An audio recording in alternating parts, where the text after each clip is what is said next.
Guys, we ended up cutting the step-by-step instructions from the build video because it was just a little too wordy and a little too long. But if you're interested in building these, here's the step-by-step instructions. Okay, now that we've got the wood sanded, we get to move on to the fun part, and that's making the coffee maker.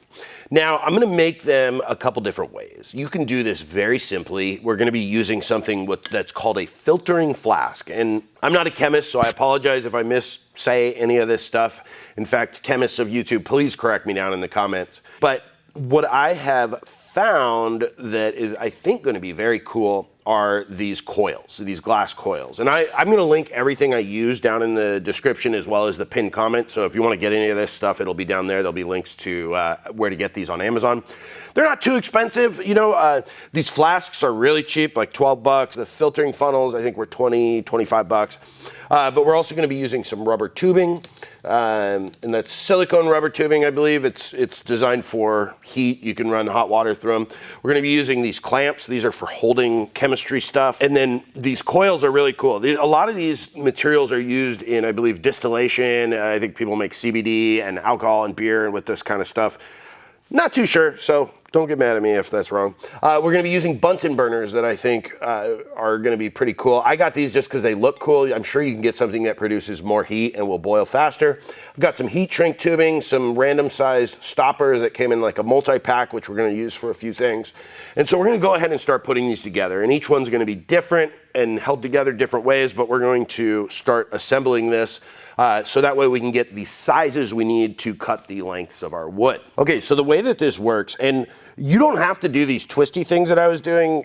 You could make it as simple as this. In fact, these go together perfectly. They're the 2440 frosted glass connectors, which any of you who know what the word roar means, or you're very familiar with it. But the way it works is you boil water, and this is airtight, and on these filtering flasks, you have to block off this little inlet. This is when you're distilling, used for cooling things, I believe. But you boil water and that forces it up through the filter and you have your coffee in here. And then when you take the heat away, it goes back down like a vacuum. And so you could just do it like this where you attach this silicone tubing to this, and that's the easy way to do this, and you could make this all day long. But what we're gonna do is we're gonna take these coils and create our own thing just for the cool factor, and then put our filtering flask up here. So we're gonna have to cut some glass here. If you want to go the glass tube route, I think that just is, one, cooler, easier to clean, and also I think a little bit more sanitary than using the silicone as the tube that is sitting in your flask with the boiling water. The rest of it's fine, but you know, over time, if you boil a lot of water with a silicone tube, it could start to break down. So what we're gonna do, I have these glass rods here. I'm gonna take the 10 millimeter glass rod, and we're going to connect it to this guy using some silicone tubing and some heat shrink tubing to hold it really tight. So we need to decide on our height here. I think probably we're gonna need a rubber stopper. We're gonna drill a hole in that and then attach these. So first thing to do is we're gonna cut our glass tube, and you want to use gloves while you're doing this. And if you don't have a glass cutter, that's fine. You could honestly just break it with a hammer.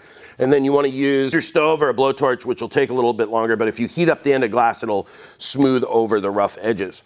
So we're gonna go ahead and say we want this just barely at the bottom of the flask, but not touching, and we want it to connect. So we're gonna say right there. So what I'm gonna do, I have this glass cutter here.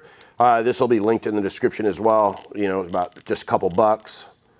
And we're gonna go ahead and just score this. And then you just take some leverage, and it pops right off. And then we're gonna take our blowtorch here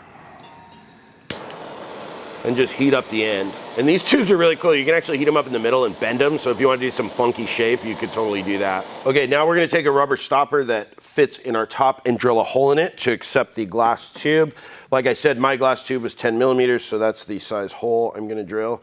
I'm just gonna use these clamps as like a second set of hands so that I don't risk putting a hole in my fingers. Okay, now we want to stick our glass tube through our stopper, and here's a little trick. One, you should wear gloves just in case it breaks. All this Pyrex stuff, and you want to make sure you are using high quality glass when you're boiling, when you have hot liquids in there. But you can take some food grade mineral oil, so we're not putting anything that's bad for us into our coffee maker here. Almost put it on our pants though. and you can just take the end of your tube and just grease it up. So we're just gonna take the end of our tube here and slide it through the stopper. Just go slow here, you don't wanna risk breaking your tube. And there we go, that's perfect. You want it just barely over the bottom of your flask. Okay, from there, we're gonna take a little piece of this silicone tubing and a piece of the heat shrink tubing that's a little bit longer than your piece of silicone tubing, just like that. And we're going to slide the tubing over your glass coil. And then we're gonna slide our heat shrink tubing over the top of that, and then take your glass tube and you wanna slip the rubber tubing over the top of it. And this heat shrink tubing is gonna lock it in really tight, so if you can't get it on very far, that's okay. You can just use your fingernails to sort of advance it down the tube. And we're gonna slide our heat shrink tubing over it. You can use a lighter or a heat gun to make your heat shrink tubing shrink up. Okay, now we're gonna do the same thing with a piece of glass and a stopper again. And this stopper is gonna go in here and connect up to the flask. Now what you wanna use is a tube that fits snugly in your silicone tubing without having air gaps around it, because you wanna be able to remove this so that you can clean these parts individually. And so we're gonna drill a hole in here with a piece of glass that's about, I don't know, 2.5 inches. So we're just gonna do basically the same process. And then our coffee maker is about done and we can start figuring out how high it goes.